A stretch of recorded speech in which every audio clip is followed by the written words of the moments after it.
Today we are in Sandpoint, Idaho. We are going to talk about a few things here in Sandpoint, Idaho. Specifically, I want to talk about the 5 reasons you should not move to Sandpoint, Idaho, or maybe anybody. I don't know if these will resonate with you, but if you're considering a move to the Sandpoint, Idaho, these are just a few things, not necessarily my opinions, but some things that come up and that I have noticed, and I thought I would just talk about these reasons of why you may not want to move to Sandpoint, Idaho. Let's get after it right now.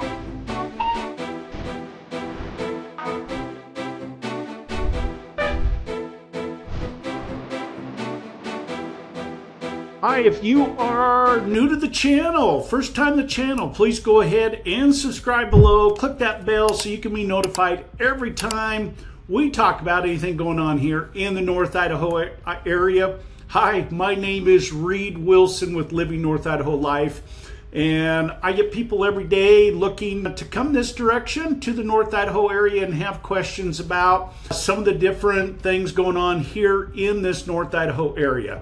So I thought we would talk today about a few reasons why maybe you or anybody else may not want to move to Sandpoint, Idaho. I've got 5 reasons that I've set aside. Now these, after hearing them, maybe they might make you want to move to North Idaho because your opinion varies a little bit. But let's talk a little bit about 5 reasons why maybe you would not want to move to the North Idaho, Sandpoint, Idaho area. As you can see, it's a beautiful area. You're thinking, man, why would I not want to live there? Well, I think the first one that comes to mind is the high cost of living. We have seen a significant increase in housing prices and some other living expenses there in the Sandpoint area due to its popularity, the tourism, that goes on there, which brings in a lot of that type of crowd, and of course supply and demand comes into effect. In fact, housing right now, your average sales price is just over $707,000 right now for that area. So we've seen a huge increase. In fact, last year at this time, the average sales price was at $653,000. So we've seen a bit of a jump over the past year. I don't really foresee that probably changing anytime real soon. But if anything, depending on what we're seeing going on right now, the trend has been moving up. And then, of course, we're going into the fall right now. But a lot of times right after first year, we see another increase in this area. So that's something to keep in mind. Rentals, if you're going to go up and rent, maybe a 1-bed, 1-bath, 2-bed, 1-bath, something like that, probably run you somewhere around that $800 to $1,200, $1,400, depending on where you're at, size, location, that type of thing. Anything in like a 3-bed, 2-bath is going to be closer to that $2,000 to $3,000, depending on size and location. And then, of course, it'll just go up from there. The closer you get to the water, typically more expensive things are. So that's something to keep in mind there as you're looking and thinking about that area. The cost of living is going to be a big one. Limited job market. So there are limited career options, especially, if you're seeking a specialized or high-paying position. The job market is relatively diverse there, but can be competitive. Key industries include tourism, healthcare, retail, and education. The economy benefits from its scenic attractions, with the seasonal jobs, particularly in the hospitality and outdoor recreation. That might not affect if you're retired, but if you're more specialized or looking for that higher paying job, you may be commuting. So that's just something to keep in mind. So number 2 was limited job market. Number 3 is the climate or weather. And typically that has to do with more winter than summer. That's probably why we get a lot of people come up seasonally. So summers are quite busy out there. As you can see, you know, from the video here, some of these drone shots, the summers are beautiful. It's great being there on the lake or by the lake, but that is something to keep in mind that, you know, winter is just around the corner. They have 4 seasons there in the Sandpoint area, and the average snowfall is about 70 inches. So your average temperature in the winter is typically in that 30 to 40 degrees, so, or I should say 20 to 40 degrees, so the average is about 30, somewhere right in there.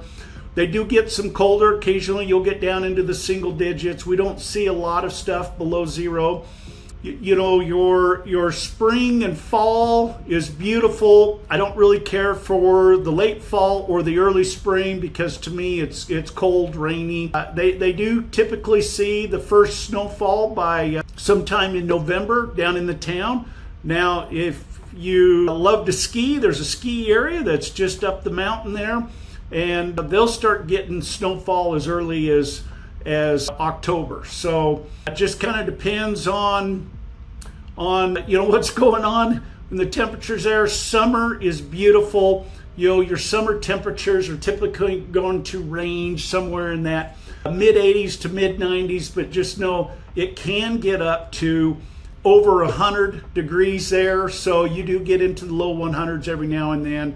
So especially in July, it's not abnormal for it to get up there and spend some time in that mid to higher 90s. So that's just something to keep in mind. Number 4, a conservative political leaning. So just if you come from a progressive or liberal leaning, this may not be the most comfortable spot for you. It is that this Sandpoint is known for being very conservative in its leaning, and it's known for, you know, conservative political climate. So it may not align with everybody's values or preferences, so that is something to keep in mind.